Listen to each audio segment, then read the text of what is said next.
Okay, you're probably wondering why we're having you go back to middle school math and talk about the mean and the median. But these two calculations can be really important in media writing because sometimes we get a big set of numbers and we have to do some interpretation and calculation so that our audience doesn't need to do that. And the mean and the median can be very helpful. So the mean is simply the average, another word for it, and we can use this to help us find kind of the average price or the average that people would expect. So to calculate that, pretty simply just add up all the numbers, divide them by the number of items there. So if we were to do this one, we would get an average gas price per gallon, that's what these numbers represent, of $3.40.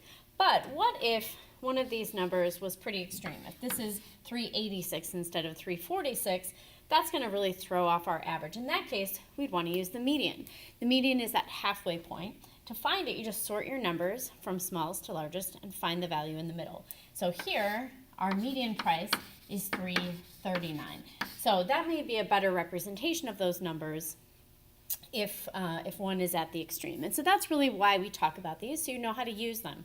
Use the mean for values that don't vary that widely, and then use the median when there are extremes in the numbers. Things like salaries or home prices, those can be in a pretty big range, and in those cases you want to consider the median.